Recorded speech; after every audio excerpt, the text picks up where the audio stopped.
안녕하십니까. 영양지입니다. 현대물리학으로 보는 세계와 나 세 번째 강의 양자역학으로 보는 진공과 묘유에 대해서 말씀드리겠습니다. 저는 고려대학교 명예교수이고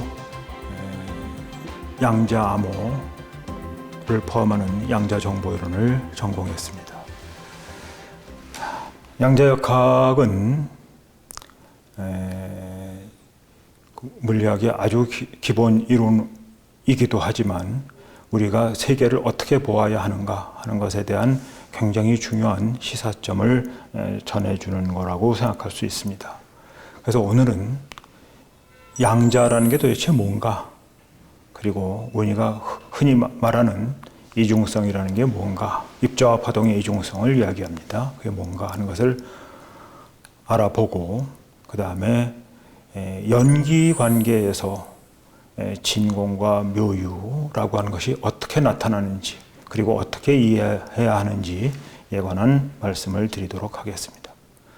우선 양자화라고 하는 것이 영어로는 퀀타이제이션이라고 합니다만, 이거는 우리가 이전에는 그냥 연속된 것으로 보았던 것이 사실은 하나하나의 알갱이다 라고 하는 것이 양자라는 것의 개념입니다. 양을 가지고 있는 어떤 놈, 우리말로는 아마 알갱이라고 하는 것이 가장 좋은 번역이 아닐까 하는 생각을 합니다. 그래서 지금 여기서 그 전등에서 나오는 빛, 이것이 빛 알갱이, 광자라고 합니다만 빛 알갱이로 이루어져 있다 하는 거죠. 그러면 그 빛 알갱이가 뭐냐? 그 빛 알갱이들을 양자라고 합니다. 빛뿐만 아니라 뭐 전자라든가 뭐 다른 굉장히 많은 종류의 양자가 존재하죠. 그럼 가령 전등에서 나온 빛이라고 한다고 하면은 그 하나의 에너지가 얼마가 되느냐라고 하는 것을 우리가 생각해 볼 수가 있습니다. 가령 6,000옹스트롬, 노란색 부근에 6,000옹스트롬의 빛이라고 하면 그 빛 알갱이 하나의 에너지는 3 곱하기 10의 마이너스 19승 주울 정도 됩니다. 설명해 드릴 일이 많기 때문에 주울이라는 것도 있습니다만, 하여튼 그 3.3 곱하기 10의 마이너스 19승 주울인데, 그렇게 되면 이제 얘기가 좀 복잡해지니까, 그러면은 33와트, 흔히 보는 전구죠. 그런 33와트의 전구에서 열이 나오지 않고 전부 빛 알갱이만 나온다고 했을 때 33와트의 정도라고 하면은 거기에 빛 알갱이가 몇 개가 있을 수 있는가? 3.3 곱하기 10의 마이너스 19승으로 나누면 됩니다. 그러면은 그것이 10의 20승이 됩니다. 그러니까 33와트의 빛 알갱이가 나온다면은 1초 동안에 10의 20승계의 빛이 나올 수 있다 하는 것이죠. 10의 20승이라고 하는 것도 역시 감이 잘 안 오는데, 이거는 100억 곱하기 100억이 됩니다. 100억 곱하기 100억도 역시 감이 안 오는 이야기일 수가 있으니까 여러분들이 100억 곱하기 100억 원을 가지고 있다. 그래서 보시하는 마음으로 전 세계 인구한테 똑같이 나눠준다. 세계 인구를 100억 명이라고 하면, 그러면 1인당 한 100억 원씩 가질 수 있는, 그러니까 100억 명의 사람이 100억 원 정도 가질 수 있는 돈이 10의 20승 원입니다. 그런데 33와트의 전구에서 1초 동안에 100억 곱하기 100억 개의 양자가 쏟아진다.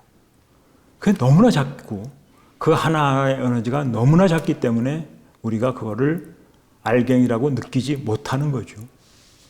바닷가에 있는 모래만 하더라도 조금만 떨어져 보면 모래알이 하나도 안 보이는 그것처럼, 그래서 그냥 아무것도 그 알갱이가 없이 그냥 평탄하게 있는 것처럼 보이는 것처럼 전구에서 나오는 빛 알갱이도, 광자도 너무나 그거 하나하나의 에너지가 작기 때문에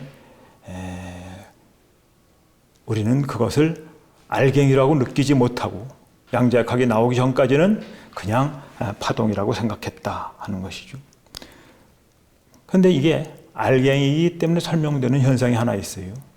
빛 알갱이가 이렇게 그 알갱이기 때문에 만약에 이제 진동수가 커진다거나 파장이 짧아진다거나 하면은 그 알갱이 하나 에너지가 굉장히 많아집니다.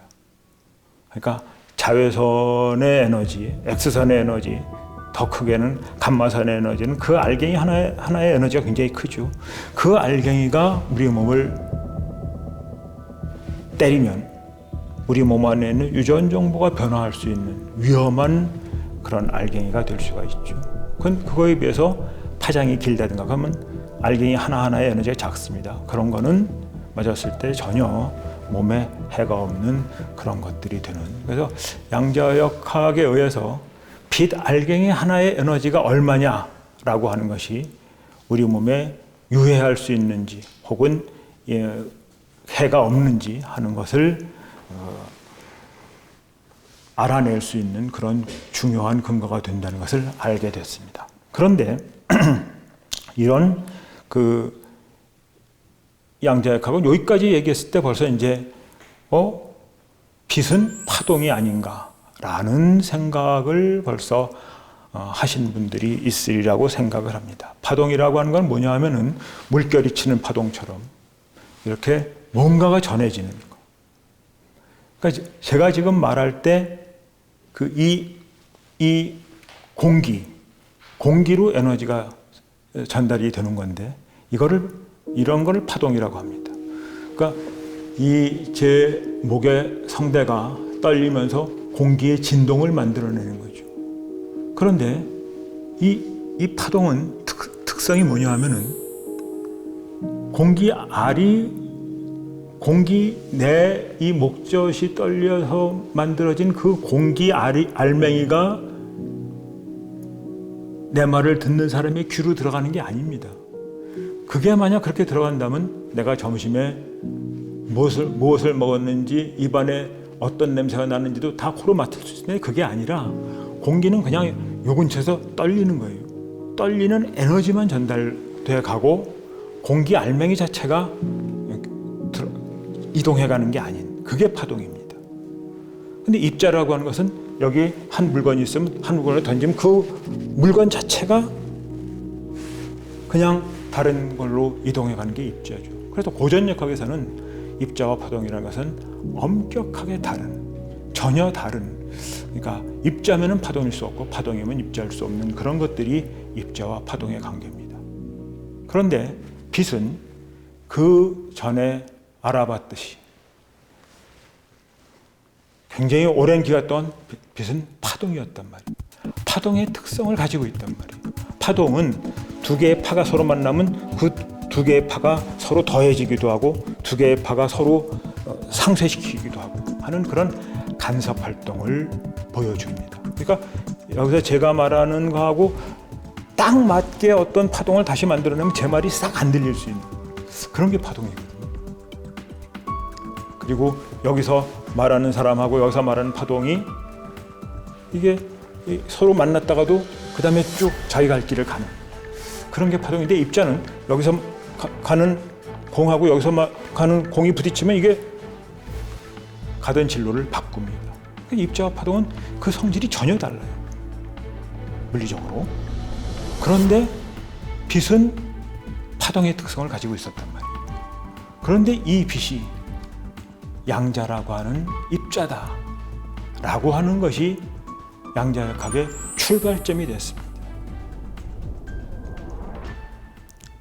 그러니까 빛의 성질을 설명하는 것이 전작인데 이 전자기학에 의하면 빛은 파동이어야 합니다. 파동 방정식을 만족합니다. 전자기 파라고 하는 것은 전기장과 자기장의 파가 전파되고 나가는 그게 빛이거든요. 그래서 전자기학에 의하면 빛은 파동입니다. 그런데 빛은 조금 아까 말씀드렸듯이 전자기학 이론에 의하면 전자기파입니다. 전기자기파입니다. 전기장과 자기장이 공간으로 이렇게 퍼져나가는 그런 파동입니다. 그래서 간섭 효과를 일으키게 됩니다. 그런데 조금 아까 처음에 말씀드린 것처럼 양자 이론에 의하면 빛은 알갱이입니다. 입자입니다. 이게 흑체 복사를 설명하기 위해서 빛을 입자라고 봐야만 한다는 겁니다. 근데 그 후에 광전 효과라는 것도 나왔어요. 금속에다가 빛을 쪼이면 여기서 전자가 튀어나오는, 그래서 전기가 흐르게 되는, 그게 광전 효과예요. 이건 고전 전자기로는 설명이 안 되는 겁니다. 이 효과를, 광전 효과를 설명하려면은 빛이 입자래야만 합니다. 그렇지 않고 빛이 그냥 파동이라면 전자 하나가 튀어나오는데 수십억 년이 걸립니다. 수십억 년 이상의 세월이 걸립니다. 그런데 빛이 만약에 알갱이이기만 하다면, 전자를 때리기만 하면, 빛 알갱이는 굉장히 많으니까요. 전자를 때리기만 하면 전자가 튀어나올 수가 있는 거죠. 그래서 광전 효과도 빛이 알갱이에만 설명이 되는 겁니다. 그 외에도 빛이 양자여야 한다는 것을, 양자여야 설명되는 현상들은 많이 있습니다. 컴퓨터 산란도 그렇습니다. 그러면은 빛은 분명히 파동이었는데 어떻게 빛이 입자일 수 있는가? 이것을 어떻게 빛이 어떤 때는 입자처럼 행동을 하는가? 그런데 입자처럼 행동하던 빛이 어떻게 어떤 때는, 그러니까 양자역학이 나왔다라도 지금 간섭 실험하면 빛은 간섭 현상을 보입니다. 이거는 빛이 파동처럼 행동한다는 얘기예요. 동일한 양자가 어떻게 간섭 실험을 하면은 파동처럼 행동을 하고, 흑체 복사나 광전 효과나 컴퓨터 효과라는 그런 상황에서는 입자처럼 행동하는가? 이것을 도저히 이해할 수가 없었습니다. 그런데 이거는 빛만의 이상한 행동이 아니라는 것을 나중에 또 알게 됩니다. 입자라고 믿었던 전자는 입자라고 우리가 믿고 있습니다. 그 입자가 파동적인 특성을 나타낼 수 있는 그런 환경이 있습니다. 그러니까 어떤 경우에는 전자가 파동처럼 간섭무늬를 나타냅니다. 어떤 경우에는 빛이, 파동이라고 생각했던 빛이 입자처럼 행동합니다. 그래서 일본의 노벨상 수상자인 도모나가는 양자를 수줍은 처녀라고 이야기합니다. 수줍은 처녀는 부끄러움을 잘 타서 바라보기만 해도 그 행동이 달라진다고 하죠. 양자는 어떻게 바라보느냐에 따라서 그 행동이 달라지는 그런 특성을 보여줍니다. 이것을 이중성이라고 합니다. 빛만이 아니라 전자도 그렇고, 그래서 전자가 간섭무늬를 나타내는데 사실은 여기서 그치지 않습니다. 전자보다 무거운 중성자도 간섭무늬를 나타내고, 버크벌이라고 하는 탄소 입자도 파동처럼 행동을 합니다. 그러면 여기서 우리는 이중성을 가지고 중요한 이야기를 할 수 있게 됩니다. 빛은 분명히 파동적인 행동을 보통 때는 합니다. 그러나 어떤 특별한 상황이 만들어지면, 흑체 복사라든가 광전 효과라든가 컴퓨터 산란처럼 빛은 입자로 행동을 합니다. 그럼 빛이 파동이라고 이야기할 수 있는가? 우리는 빛이라고 하는 것을, 양자역학이 나오기 전에는 빛이라는 것을 그냥 파동이라고 생각했습니다. 파동이기 때문에 파동의 행동을 보인다고 생각을 했던 거죠. 전자는 입자라고 생각했습니다. 전자이기 때문에 전자의 행동을 보인다고 생각한 거예요. 그런데 여기서 문제에 부딪힌 거죠. 파동이었기 때문에 파동의 행동을 보이는 빛은 때로는 입자처럼 행동한다. 입자이기 때문에 입자처럼 행동한다고 믿었던 전자는 때로는 파동처럼 행동을 한다. 그럼 뭐가 됩니까? 전자가 파동처럼 행동하기 때문에 전자를 입자라고는 할 수 없잖아요. 간섭무늬를 일으키는 전자가 어떻게 입자일 수가 있겠어요? 광전효과에서 입자처럼 행동하는 빛을 파동이라고 할 수가 없단 말이에요.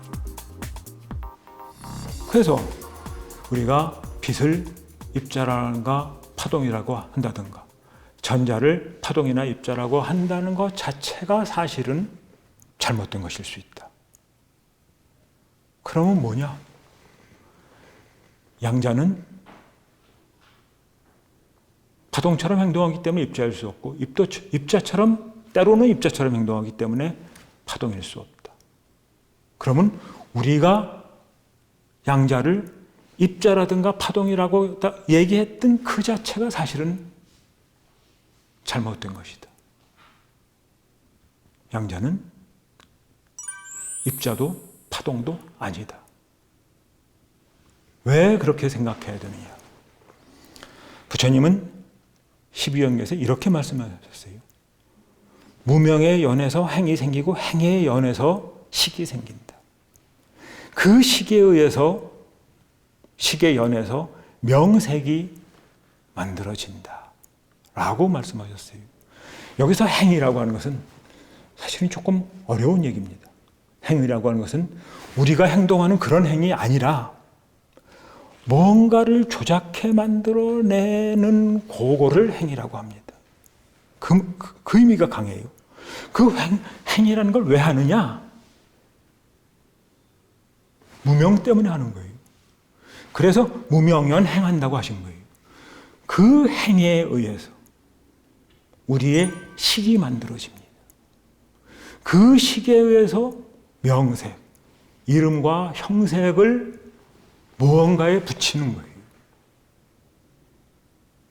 우리는 빛을 빛으로 가만히 보지 않아요. 아, 저놈은 파동이다 라고 이름 붙이는 걸 좋아해요. 명색을 만들어내는 거예요. 그게 세계를 구성하는 우리 마음의 원리입니다. 저놈은 나쁜 놈이야. 저놈은 좋은 놈이야. 이거는 깨끗해. 이거는 더러워. 반야심경에서는 불구부정이라고 했죠. 그 명과 색을 만들어내는 그 조작이 행에 의해서 이루어진다. 그 행에 의해서 식이 생기고 식에 의해서 명과 색이 만들어진다. 이거는 업과 업자의 관계와 같습니다. 부처님이 여러 번 강조하셨던 거예요. 업은 있지만 업자는 없다. 요 똑같이 얘기하면 파동처럼 행동하지만 파동은 아니다. 입자처럼 행동하지만 입자는 아니다. 아무리 많은 경우에 빛이 파동처럼 행동했어도 그게 파동은 아니다. 업은 있지만 업자는 아니다 라고 하는 것이죠. 우리는 업자가 없다 라는 것을 쉽게 상상하지 못합니다. 근데 양자역학에서 보면은 빛이 파동이 아니라는 것을 분명히 알 수가 있어요. 전자가 입자가 아니라는 걸 분명히 알 수 있어요. 아주 많은 경우에 입자처럼 행동했어도 전자는 때로는 파동처럼 행동하기 때문에 입자가 아닙니다. 아주 많은 경우에 빛이 파동처럼 행동했어도 아주 특별한 경우에 입자처럼 행동하는 빛은 파동이 아닙니다. 아무리 업이 있어도 그것이 그대로 그것을 업자라고 규정할 수는 없다. 그 업자라고 규정하는 것은 세계를 명과 색으로 보는 거예요. 명과 색으로 만들어 놓고 그 세계를 세상이라고 보는 거죠. 그것을 불교에서는 세간이라고 합니다. 내가 만들어낸 거예요. 우리는 그것을 양자역학에서 확인할 수가 있다.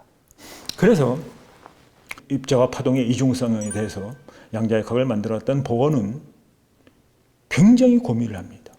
입자처럼 행동하는 것은 그 놈이 입자였기 때문에 입자처럼 행동하는 거고 파동처럼 행동하는 건 그 놈이 파동이었기 때문에 파동처럼 행동하는데 여기서는 그게 성립을 안 하잖아요. 그래서 이 사람은 중국의 음양이론을 보면서 음양이라는 것이 하나의 개체 안에 그 안에서 이렇게 어울려져 있다라고 하는 것에 충격을 받았죠. 그래서 자기의 노벨상을 받는 순간 자기의 휴장, 자기가 만들면서 거기에 태극마크를 집어넣습니다. 닐스 보어는 이런 이야기를 하죠. 우리가 실제라고 생각하는 것은 실제라고 생각할 수 없는 것들로 이루어져 있다. 파동이라고 생각됐던 그것은 파동이라고 생각하기가 어렵고 입자라고 생각하기는 입자라고 하기가 어렵다 라는 이야기를 합니다. 근데 여기까지만은 사실은 조금 불교적인 입장에서는 부족해요. 근데 닐스 보어는 다른 곳에서 이런 말을 합니다. 독립된 물질 입자라고 하는 것은 추상이다. 제가 지난 시간에 평행선을 얘기하면서 그거는 우리의 상상이다라는 얘기를 했던 것과 마찬가지로 여기 독립된 물질이 있다고 하는 것은 추상이다. 그 물질의 속성은 관찰을 통해서만, 관찰이라는 상호작용을 통해서만 나에게 드러나게 된다 하는 이야기를 해요. 그러면서 하이젠버그는 또 이런 말을 합니다. 우리가 관찰하는 것은 자연 그 자체가 아니다. 우리가 관찰하는 것이 자연 그 자체라면 파동은 언제나 파동으로 행동을 해야 됩니다. 그런데 우리가 어떻게 보느냐에 따라서, 어떤 맥락에서 그놈을 보느냐에 따라서 같은 대상이 어떤 때는 파동으로 행동하고 어떤 때는 입자로 행동하는 거죠. 다시 말하면 우리가 그것과 관계하는 겁니다. 이 점에서 상대성이 일어나고 이제 맞아떨어지는 거예요. 내가 어떤 상태에서 대상을 보느냐에 따라 속도가 달라진다고 지난 시간에 이야기를 했습니다. 우리가 어떻게 참여하느냐에 따라서, 이게 참여입니다. 관계를 맺는 겁니다. 어떤 연기의 관계가 성립하느냐에 따라서 대상은 나에게 파동으로 나타나기도 하고 입자로 나타나기도 한다. 그 모든 현상은 나와 대상 사이의 상호작용이에요. 세계는 나하고 분리되어 있는 거가 아니라 나하고 세계가 그냥 하나로서 된다고 하는 것을 양자역학은 보여주고 있는 것입니다. 그래서 미국 물리학회 회장을 하기도 했고 유명한 그 고체 물리학 교과서를 쓰기도 했던 데이비드 머미는 이런 논문을 피직스 투데이에 발표한 적이 있어요. 내가 아무도 보고 있지 않을 때 달이 존재하는가? 이거죠. 내가 어떻게 봤을 땐 파동으로 행동하고 어떻게 봤을 땐 입자로 행동하는데 그렇다면 내가 보지 않았을 땐 어떻게 되느냐? 우리는 입자가 거기 그대로 있고 파동이 거기 있다고 생각하지만 사실 그거는 입자도 아니고 파동도 아니고 우리가 지은 이름이다. 그렇다면 내가 보지 않았을 때 달은 정말 존재할까 하는 거가 의문이 생길 수밖에 없습니다. 이거는 우리의 세계가 주관과 객관이라고는 분리되어 있는 걸로 이루어져 있는 것이 아니라 연관과 의존의 관계에 의해서 세계는 나타나는 거다. 무화적이고 실체가 없는 어떤 대상, 나도 마찬가지입니다. 나도 무화적이고 실체가 없는 대상이 대상과 접하면서 어떤 연기의 관계가 만들어지느냐에 따라서 세상은 나에게 나타나는 거다. 이래서 반야심경에서는 무색성 향미축법이라고 했어요. 물론 무아니비설 신이도 있죠.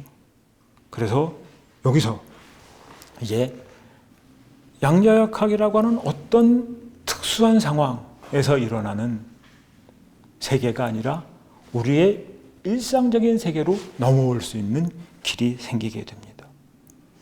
여기에 앞에 있는 이놈은 입자도 아니고 파동도 아닌데 단지 우리가 그렇게 이름을 짓고 그렇게 이름을 붙여놨을 뿐인데 그거를 우리는 입자라고 파동이라고 했던 것과 똑같이 여기에는 이런 색성, 향미, 촉법이 있는 대상들이 있는데 그것은 그런 우리가 규정하는 그런 색성, 향미, 촉법의 세계가 아니다. 우리에게 나타나는 건 다른 거다라고 하는 생각을 할 수가 있습니다. 왜 그런가? 양자역학만 얘기하면 그건 양자역학의 세계예요. 부처님은 양자역학 모르셨는데 그 얘기를 하셨단 말이야. 그러니까 우리는 우리 생활로 돌아봐야 됩니다. 여기 있는 책상을 만져보세요. 굉장히 매끄럽죠. 근데 전자염료로 보면 설악산의 공룡능선보다 더 울퉁불퉁한 그런 거예요. 그런데 우리는 이 책상을 매끄럽다, 평평하다라고 얘기해요. 평평하지 않습니다. 촉이 무색성 향미 촉법의 그 촉, 그럼 바닷물은 짜냐? 바닷물 우리가 보면 짜죠. 그러나 고등어나 돌고래한테 물어보세요. 짜냐? 안 물어봤지만 짜다고 하지 않을 겁니다. 그럼 설탕물은 정말 다른가? 단가? 이것도 누구한테 물어보냐에 따라 달라요. 고양이과 동물들은 진화의 과정을 거치면서 단맛을 느끼는 중추가 없어졌습니다. 그래서 설탕물하고 맹물을 갖다 주면 개는 설탕물을 좋아해요. 특히 영장류는 설탕물 단 걸 좋아합니다. 왜냐하면 과일 맛을 좋아하기 때문에. 근데 고양이는 설탕물하고 맹물하고 아무런 차이를 못 느껴요. 고양이한테 설탕물은 단 게 아니다. 그럼 여기서 달다, 짜다, 평평하다라고 하는 이런 건 도대체 뭔가? 우리가 만들어낸 얘기예요. 우리가 만들어낸 명과 색입니다. 그래서 소동파는 검은 고 소리가 어디서 나는가? 검은 고에서 난다면 가만히 놔뒀어도 그 검은 고에서 소리가 나야 된단 말이에요. 내 손끝에서 나는 거면 이 손끝에서 그냥 검은 고 소리가 나야 돼요.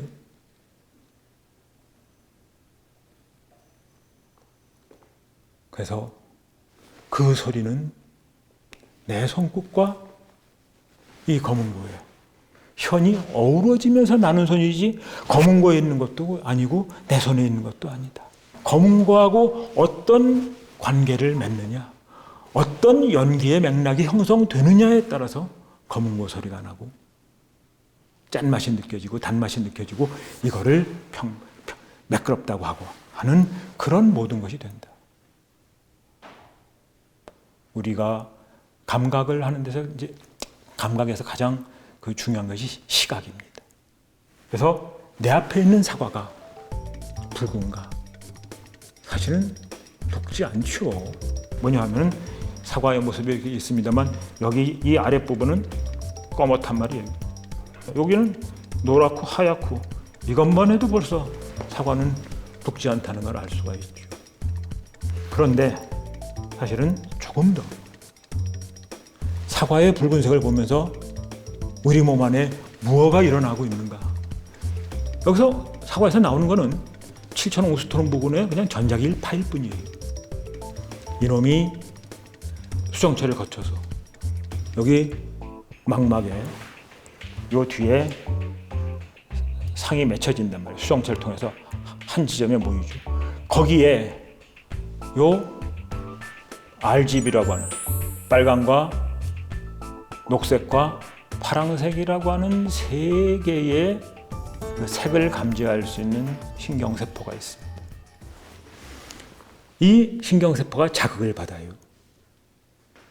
그리고 이것이 시신경을 통해서 대뇌 중추로, 시각 중추로 그 자극이 옮겨집니다.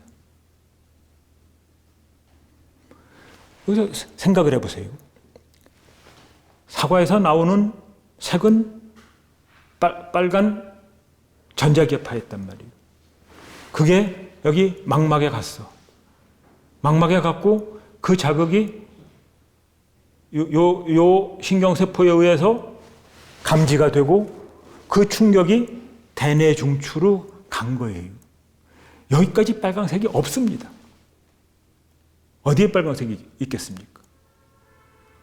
그러면 그 다음에 그 자극을 대뇌에서 요렇게 들어오는 거는 빨강색이라고 해석을 하는 거예요. 우리가 만든 겁니다.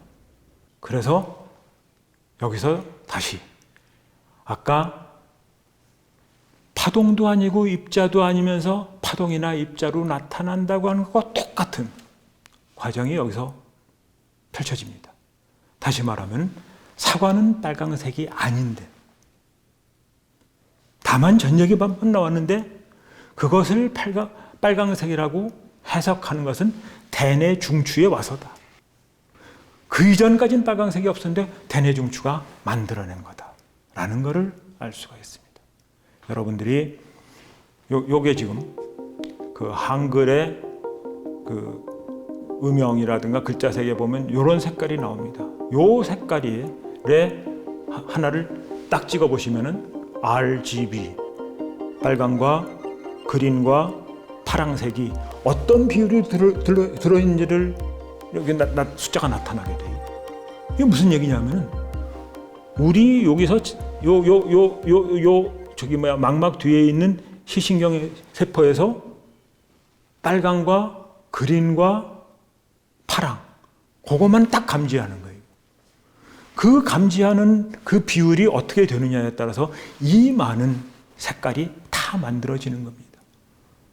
그리고 그것이 최종적으로는 대뇌 중추에 가서 해석이 되는 거죠. 우리 인간은 여기서 보는 것처럼 요 빨강에서부터 여기 보라색까지 요 빛을 감지할 수가 있습니다. 그리고 그 감지하는 이 세 가지 빨강색, 그린색, 녹색, 파랑색의 세 가지의 조합에 의해서 이 많은 색깔이 보여지게 되는 거죠. 여기서 이제 무지개의 이야기를 하겠습니다.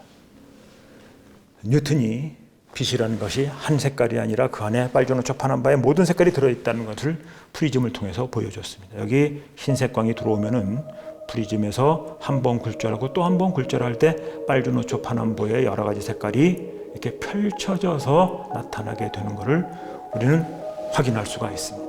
이건 뭐 아주 쉬운 얘기죠. 어두운 방에서 빛 하나 비추면 이렇게 됩니다. 그래서 무지개라는 건 도대체 뭐냐라고 하는 것을 우리가 생각해 봐야 될 그런 시점에 왔다고 생각을 합니다. 무지개라는 건 이런 거예요. 여기 태양이 있고 여기 물방울이 있고 여기 내가 있다. 근데 이 태양에서부터 온 광선이 물방울 안에 들어가면서 한 번 굴절하고 한 번 반사하고 또다시 굴절하면서 나오게 됩니다. 아까 바닷물이 원래 짠 게 아닌데 나한테는 짜다고 했는데 내가 짜다고 하는 것을 감지할 수 있는 감각, 신경이 있기 때문에 그게 짠 거죠. 나트륨이 있어서 짠 게 아닙니다. 내가 그거를 볼 수 있기 때문에 짠 거예요.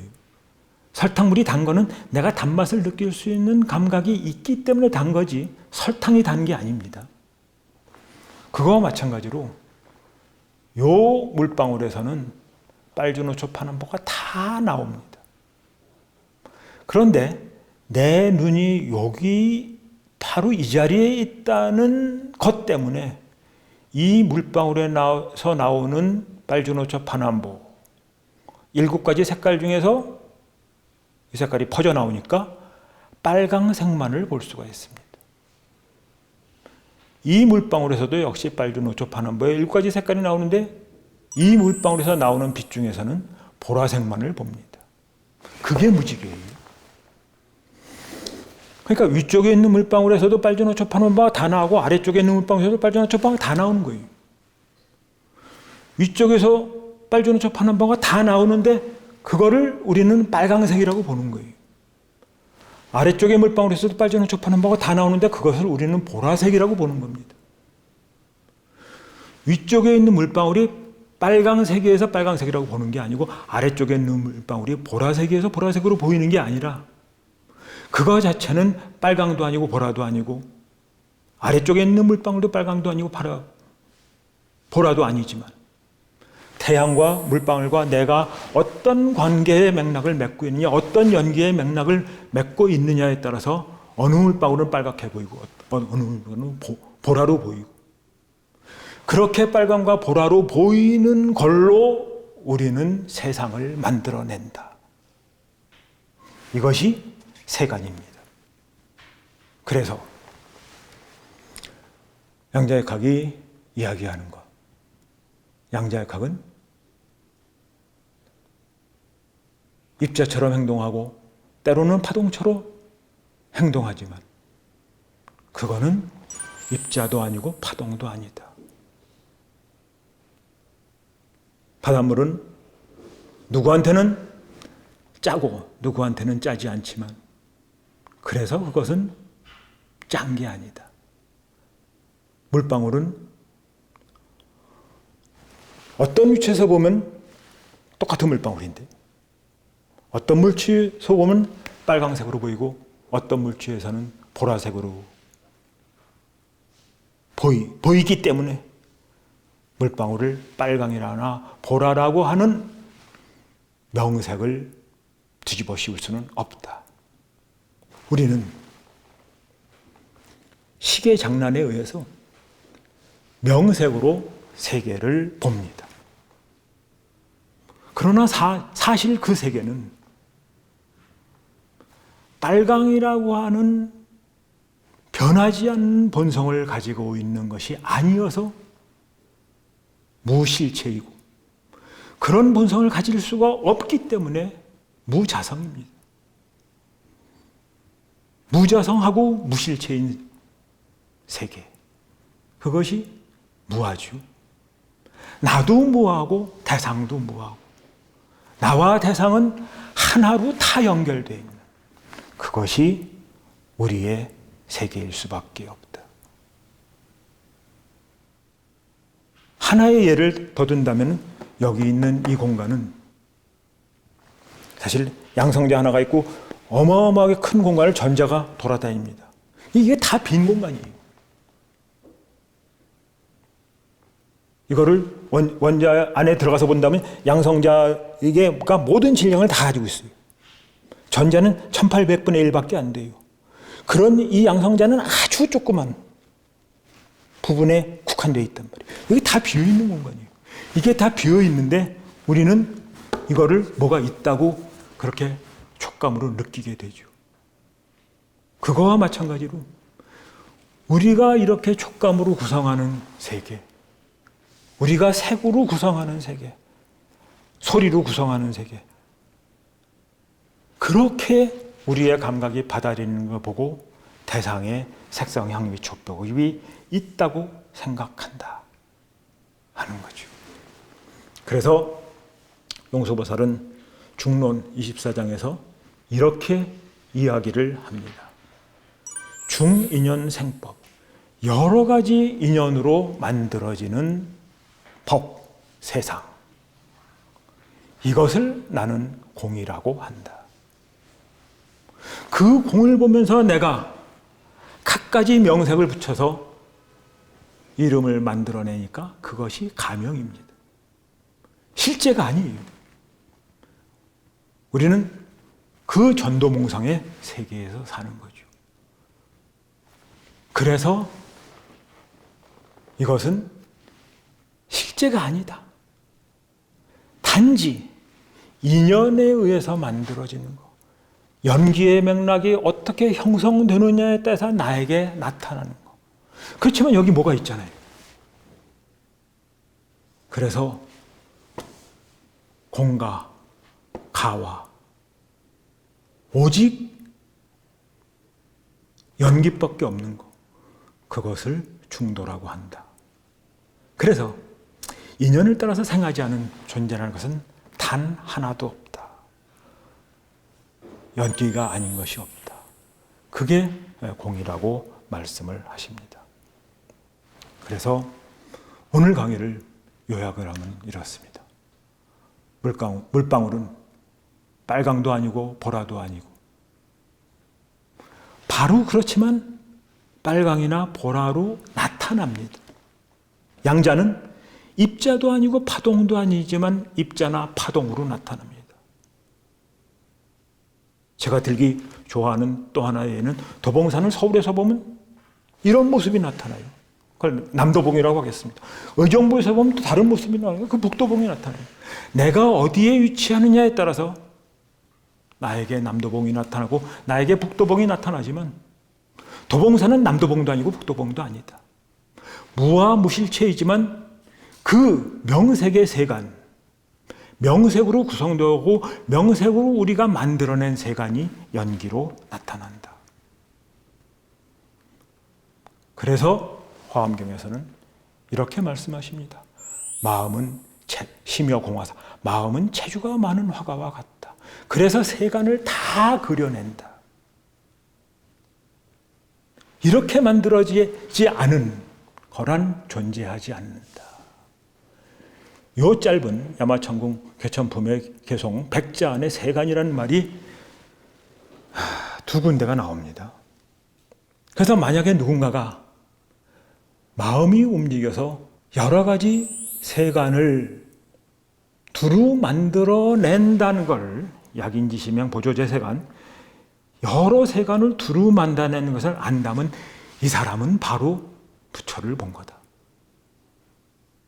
부처의 진실한 뜻을 안 것이다. 그래서 마지막에는 일체가 다 유심조다 라고 말씀하십니다. 반야심경얘기 하나만 하면서 이 강의를 마치겠습니다.